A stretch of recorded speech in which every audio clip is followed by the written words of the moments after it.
We know that a big part of business is knowing our numbers. We need to know how many customers we have. We need to know how much revenue we're turning over and ultimately how much profit we're making. But today, Steve Mullins, business coach, is actually going to teach us that those three metrics are actually outcomes. He's going to teach us the 5 numbers that we need to be tracking and measuring in our business and some strategies on how you can increase them. Steve, why did you become a business coach? My journeys are probably a little bit different within Actioncoach. So I joined my dad, who was already a successful franchise partner. My background was actually in commercial refrigeration. I moved over to become a business development manager for him. And what that led to is really understanding what Actioncoach can do as a system, as a process, and how it helped business owners. And I really enjoyed seeing the success that business owners got through the coaching at the time with my father and the difference it was making to their lives. So I decided to stay on. I was with Gary for 5 years as a BDM, helped him build the firm. And then I actually transitioned into getting my own coaching license. And I now successfully own a firm practice with him where we're both senior partners. Amazing. And you mentioned you loved, watching the results. What kind of results do you find business owners get from coaching? So I think it's transformational results. And the reason I say that is quite often business owners will come to us with regards to it might be a financial goal that they're looking for, it's financial growth that they're looking for in their business, profitability growth, etc. But for me personally, it's actually seeing the fact that getting them their time back as well as the financial results is what I love seeing them do. So one of my successful clients now travels the world, watches his professional son play rugby. He's just spent 2 weeks in Dubai, again, watching his son play rugby.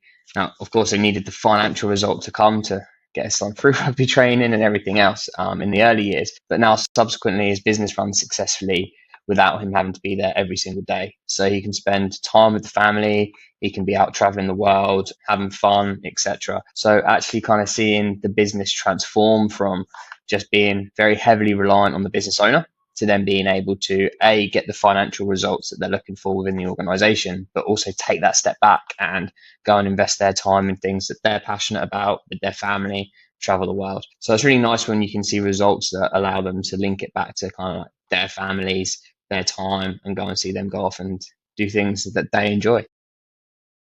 And so how long did that kind of transition take and what industry are they in? Because often, you hear business owners say that wouldn't work for me in my industry. Yeah, so they've done a really nice case study for me online, actually. So I can talk really openly. So it's actually Night Fencing.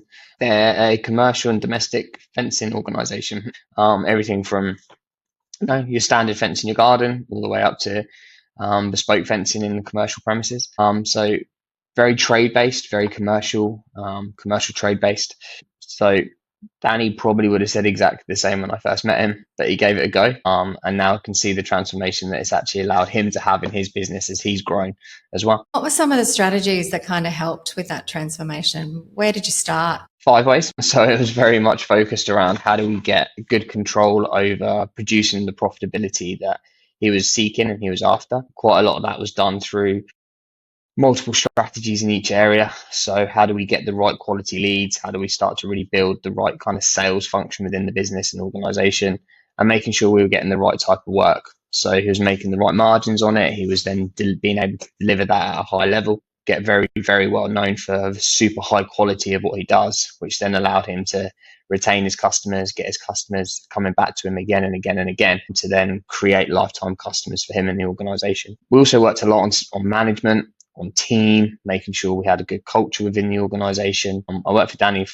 for about 10 years, all in all. So kind of we covered the whole spectrum of business, systems, processes, getting things systemized for him, making sure that it can run effectively without him being there. So, Steve, I'm going to challenge you because a lot of people listening won't know what the 5 ways is. Normally, we would draw the 5 ways. Can you explain listeners what the 5 ways is? Our clients obviously, report their 5-way numbers to their coaches every month, but for people who don't know what that is, can you please explain?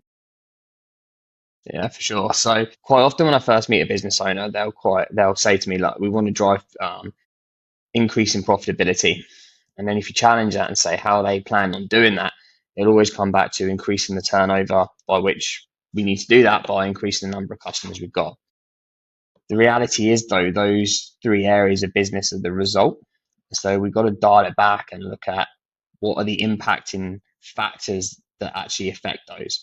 So if you took the number of customers, the two contributing factors to that is the number of leads a business will generate times by the conversion rate that they're attaining at the moment.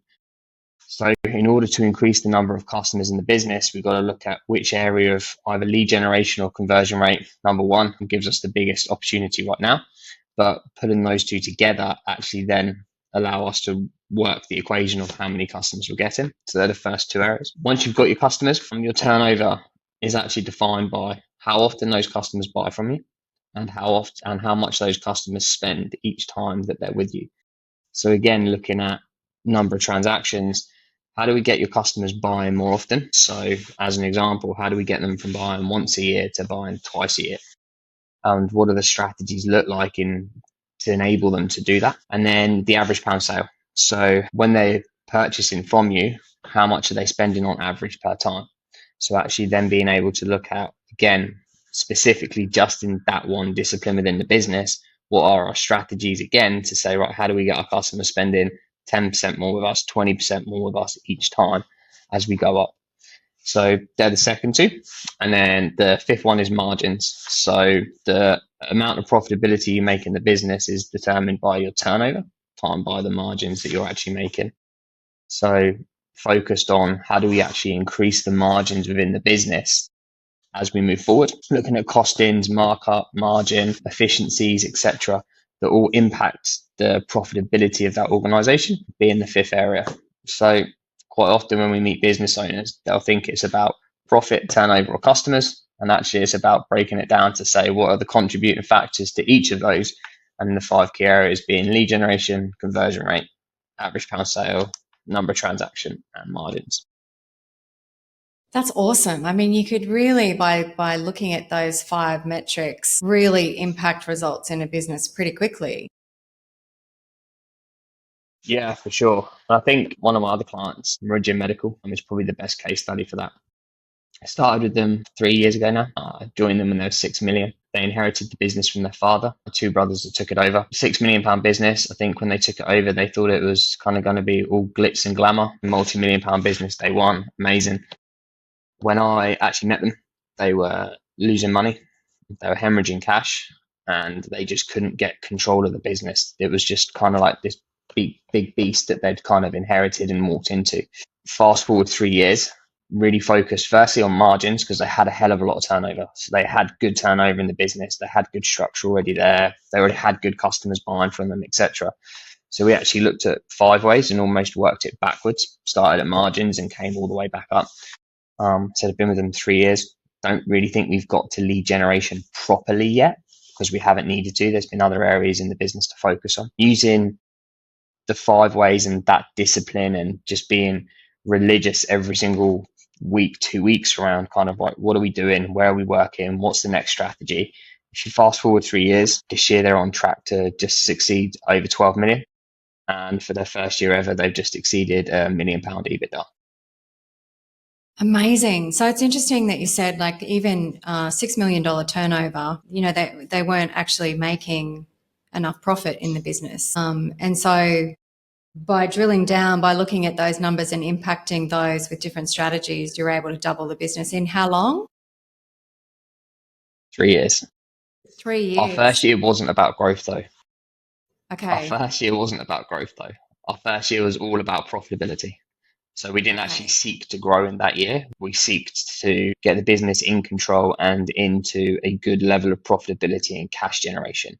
And I think that's always the interesting point when business owners go after more customers or they go after more turnover, and actually through coaching and challenging it and asking questions, quite often they don't really care about the turnover. They want the profitability that they think is going to come with the turnover. So actually starting from the bottom up and saying, well, okay, what's the goal around the profitability? What is it you actually want to achieve? And then writing the plan in order to achieve that. And by writing the plan will help us determine what the turnover needs to be, but with the main focus staying around profitability and cash generation.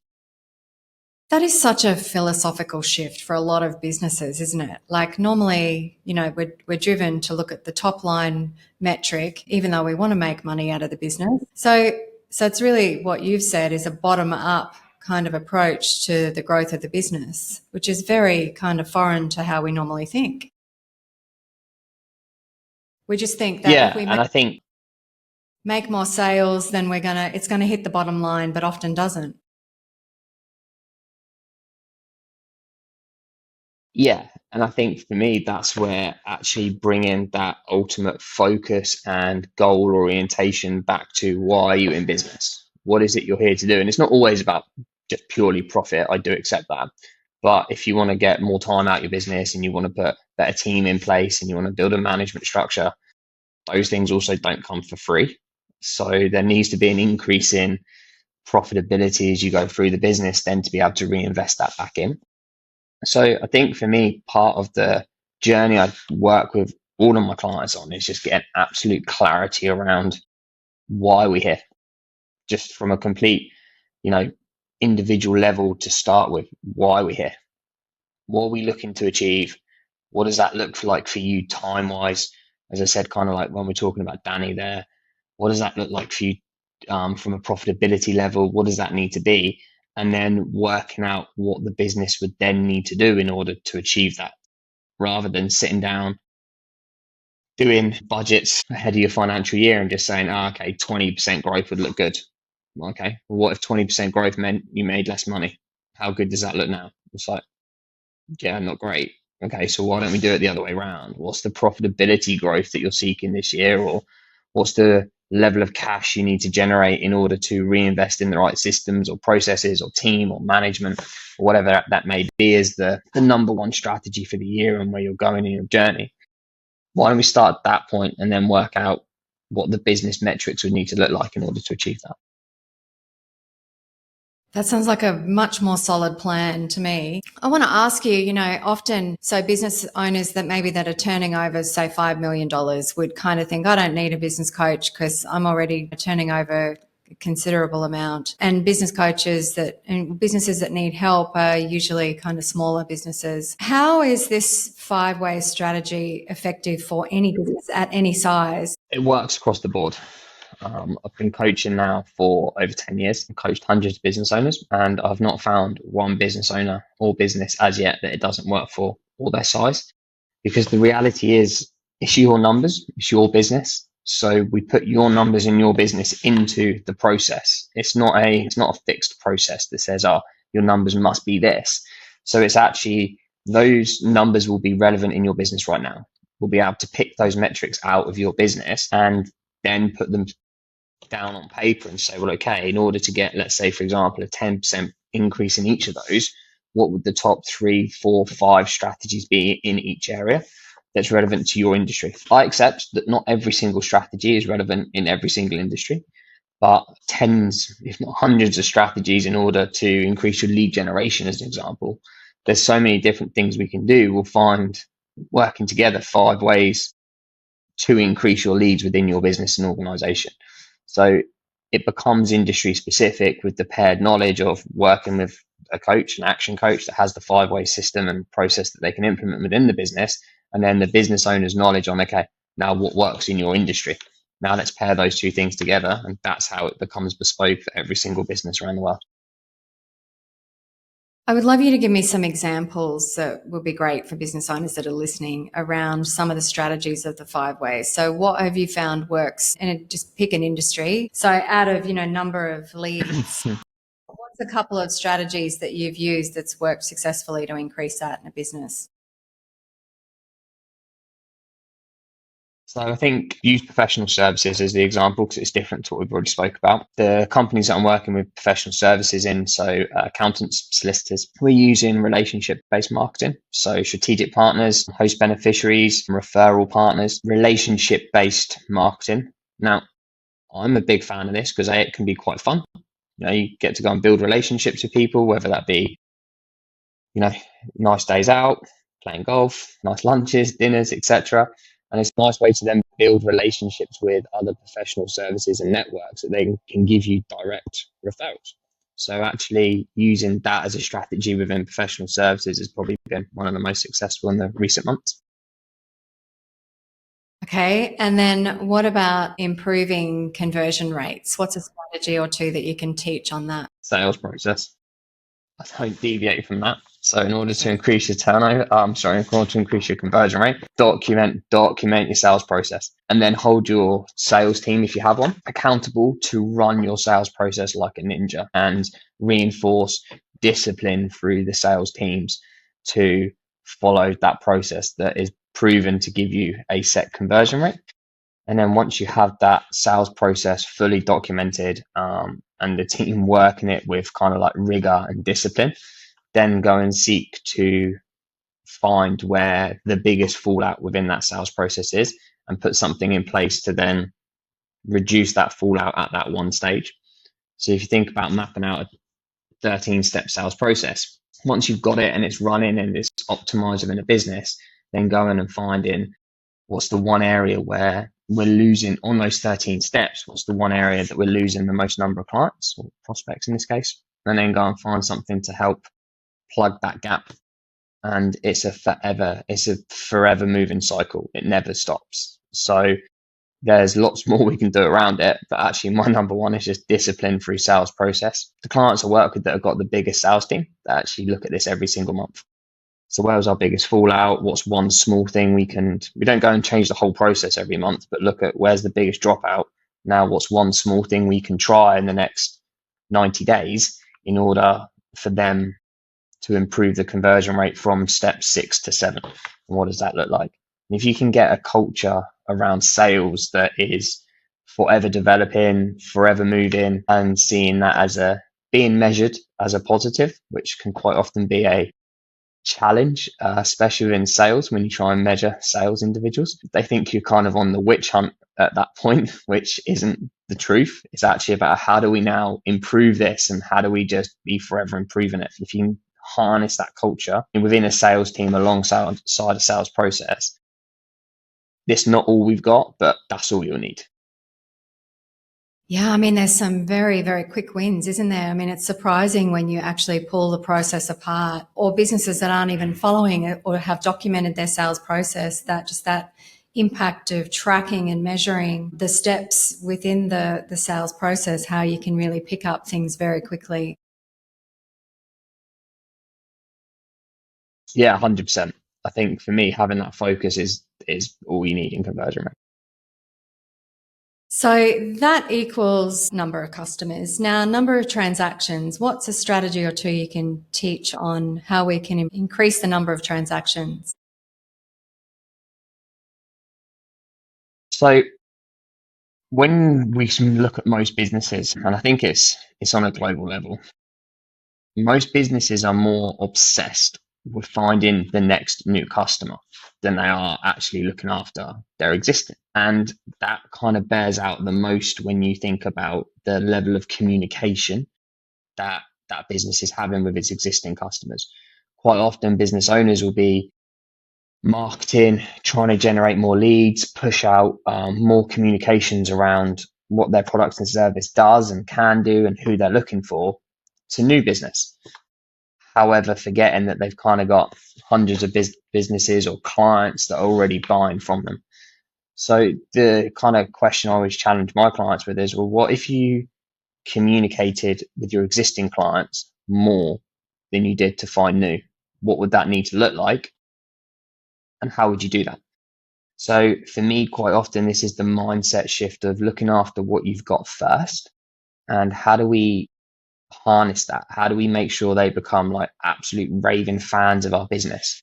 So the reason for that is it has a number of positive impacts on the business. Number one, if those clients should then come back and buy more from you. As an example, do every single one of your clients know every single thing that you sell? So I was having this conversation actually in a coaching session just as I finished up yesterday. And we were talking about whether there was opportunity within their existing client base to get the next product. It was a manufacturing business, and the business owner started with, no, not really. I think we get everything. So I said, look, can we just pick 3 and have a look? So we picked his top client, opened up his top client's website. He was like, yeah, we could do that and we don't. Yeah, we could do that and we don't. And there's like 3 or 4 products all of a sudden. It's like, okay, quite often I turn around and say, okay, I get your point. My sales team needs to talk to them. I was like, yeah, we need to go talk to them. Don't overlook the fact that just because someone's been doing business with you for 4, 5, 10, 20 years even, that they know everything you do. Business is forever developing and forever evolving. We add new products, great. But do we then communicate the new products we've added to our existing client base and figure out kind of what they can be buying? And look after your existing clients like they haven't purchased from you yet. So quite often it's like 7 times easier and cheaper to get an existing client to buy from you again than it is to go and find new. Versus like here in the UK, we kind of have this battle between Sky and Virgin TV, where they just like offer 50% off for 12 months if you move to us. So what you find is like this culture of forever flipping between 2 companies to get the best deal. And that's because, again, that ethos is like, it's better to have more new customers than it is to look after our existing. What if you gave your existing customers more reason to buy from you? What would that look like? And the other methodology I always coach around this is there's a difference between a sales individual and an account manager. They're 2 very different roles. So your sales individual is there to convert new business. An account manager is there to look after the existing. Now, they can be the same person, and quite often they are, but how are we account managing the business we've already got and looking for the growth and expansion within that rather than just trying to convert new? Yeah, telcos are guilty of this too, aren't they? You always see them advertise, deals or discounts for new customers, and yet, they don't offer that to their existing customers. And so, their customers are also always jumping from one provider to the next. Yeah, I love that. And then the Yeah. next one is average dollar sale. That flows into average dollar sale. What's a way to increase your average dollar sale? And I mean, McDonald's really set the precedent on this for everyone, for every business globally, really, didn't they? Would you like fries with that? So what's an example Yeah, that you've got? 100%. So I always kind of use the rule of 10% here. So whatever your average pound sale, average dollar sale is right now, what would we need to do to increase that by 10%? What would that look like? So the reason I use 10% is it's not a big daunting number. It's quite often achievable. The client I was working with yesterday, the average pound sale is £1,000. If someone can spend £1,000 with you every time they buy, I almost guarantee they can spend 1,100. So what does the transition from 1,000 to 1,100 look like? And then if it's 100, what does 100 to 110 look like? If it's 100,000 to 110,000, it works whatever the number. And then starting to thinking about what does it need to look like in order for you to now achieve that with your clients? What products and services, additionals, upsells would be extra that match what they're currently buying? And quite often you use the expression there of the example there of McDonald's. What can you be asking your clients? What is that next 10% that if you ask the question, 50% of them will probably just say yes. I've been working with a retail butcher now for about 5, 6 years. They got an online business as well, part of the transition during COVID for us. But in store, just having that 1 or 2 products that the whole team are focused on asking a question around, oh, have you seen this? Have you seen we've got? Have you thought about? And doing it from a point of helping the customer. There's products in his store and in his butchery that every person needs. So if you take that as the example, the way I challenged him was like, well, they're either buying it from you or they're buying it from the supermarket. They need it. Do we agree? And he's like, yeah, great. So do you want the sale or do you want the supermarket to have the sale? And obviously he's like, well, I do. So great. So what question have we got to be asking so we get the sale so then they don't leave your butchery and go and buy it somewhere else? So in some cases, I know this isn't all, but in some cases, it's actually about looking around what the existing clients are buying elsewhere. And now how do we get them buying that from us as well to increase the transactional value in each bag or each sale that they're making? Because it's often much easier to ask someone to spend the extra money that they're always already spending elsewhere than it is just to add it on top. Does that make sense? So they're already spending that money to buy the product elsewhere. We're just asking them to spend it with us rather than adding it to their overall costs. And it's a win-win, isn't it? And often more convenient for the customer because they're like, oh, I didn't know that you had that, and saves them time. 100%. Yeah, it's a win-win. Okay, so that obviously, then the fifth metric that you mentioned is, profit margins. So this is a big one. Talk to me about profit margins. So profit margins for me actually become a little more around data and like analytics, etc. Because you have a margin today. There is a margin in your business today that you are making. So things like margin by product. What's your most profitable line? What's your most profitable product? But then the flip reverse to that, which is what's your least profitable product? What's your lowest margin product? And looking at what the data is saying within the business, firstly. Then how do we increase those? Is the pricing strategy right in the business? Still surprised today how many business owners think markup equals margin, and actually resetting that and understanding what the markup needs to be to achieve the margins they think they're getting or they think they should be getting. And then understanding almost with what that data tells us is where I then go. And, if we've got products that are losing us margins, bluntly, you're better off just axing the product and not selling it than you are selling it, which we've done in some cases in businesses. Or actually saying, well, look, we've got to put a price increase in to make this worthwhile selling, or we've got to transition clients from buying product A to product D because product A is not making us margin, but product D is. And then once we've kind of looked at our existing database or existing client base and figured out margins and where we're at with there, then saying, well, okay, it comes in full circle. Go back to lead generation. Part of lead generation is target market. What target market is then going to be looking to buy our highest margin products, highest profit contributing products, and then start to make sure that your marketing and sales are finding those types of customers for you to build on in the future. So you've kind of got the elements of margin and analytics where we can decide on the decisions today with your existing clients.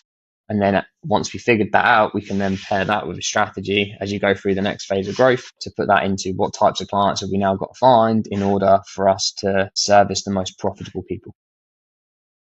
And how often do you find that businesses are just blown away when they actually do sit down and analyze profit margins for every product line that they sell, and they realize I'm actually not making profit on the products I thought I was, and the ones we're not even really promoting or selling, we actually make the most margin on?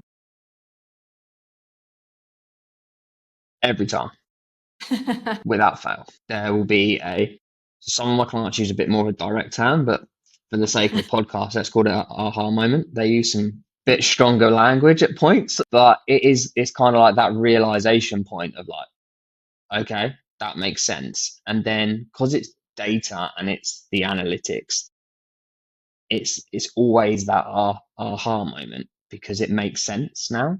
They've seen it, they broke it down, they've now got the data they need. They can then see how that translates into what they're seeing at their year-end accounts or on their monthly management accounts and their measurements and dashboards. They can see how that relates. So all of a sudden, it kind of like then just makes sense. And I think coming back to one of your questions earlier around kind of coaching and what it does, I quite often see my role as helping the business owners understand their business so it makes sense to them now. There'll be points like margins, profit margins, like, yeah, we're turning 6 million, but we're not making any money. We don't understand why. Okay, cool. Let's look at your margins. Let's get into the depth of that and break that down. At some point, there'll be a moment of, okay, that makes sense now. I get it. And that's the power of using a coach whose expertise is running the business, looking at these things, unpicking these things and understanding where to go to find the remedy for these challenges. So I've never gone through that analytics with a client on margins and there not be a aha moment in the polite way. And so that, working on those strategies give you then the results or outcomes of those 5 metrics and ultimately the profit for the business. So, it's interesting because when you 100%. think about, the That now, it makes sense when you're talking about the bottom-up plan. So looking at where they're up now and what are the key areas that they can influence and impact for growth. So that makes perfect sense why you said that at the beginning. Amazing. Yeah, thanks, Steve. So much great goodness in No that. I worries. really appreciate your time. So 3 things I want to ask you to finish up. Who's been the best mentor or coach for you throughout your career?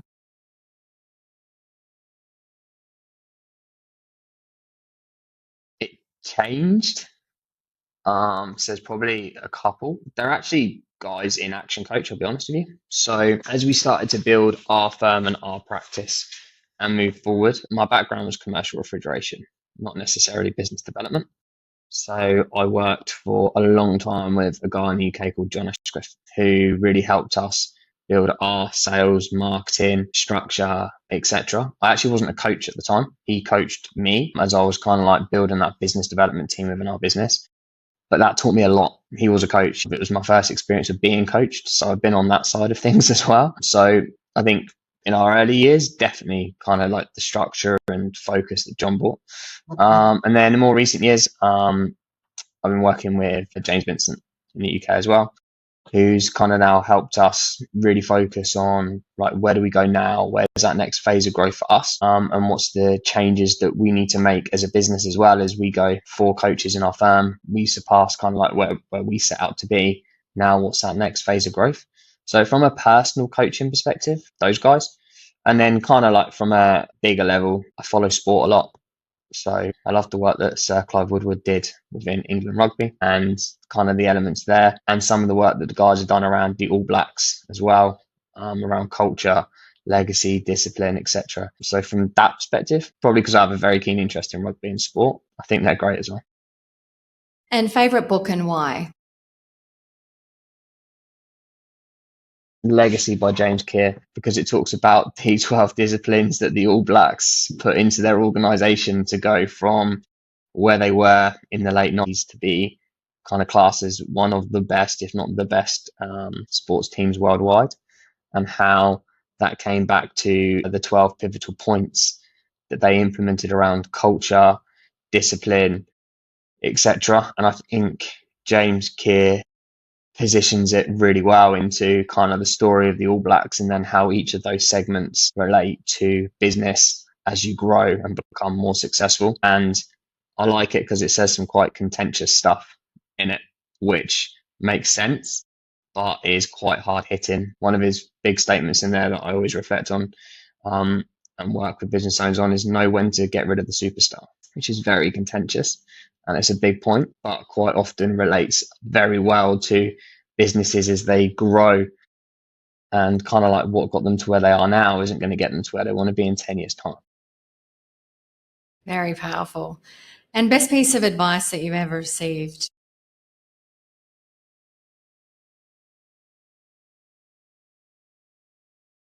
Keep focused and be disciplined. So if you can get your level of focus onto almost one thing, whether that be, I relate that to kind of like my personal training as well. If you can get focused on one thing that's really going to make the biggest impact and give you the biggest difference, and then you can be disciplined to do the work, to do what you know you need to be able to do, and hold yourself accountable and have that highest level of discipline within your business and your life, the results will follow, because you'll figure it out. By the way, that doesn't mean the plan will always work. If the plan doesn't work, then you'll rewrite the plan, you'll do something else, but you'll keep the discipline and keep the focus on the end goal, on what you're looking to achieve. So get focused and stay disciplined. Steve Mullins, thank you for the learnings today. Michelle Adams, your host here. Hats off to you for committing to your learning by listening to this podcast. And if you'd like some help implementing some of these strategies, then click the link in the description to find your local action coach. They can help you put these strategies into action and take your business and your life to the next level. In the meantime, like and subscribe so that you're the first to get our next episode. We'll see you soon.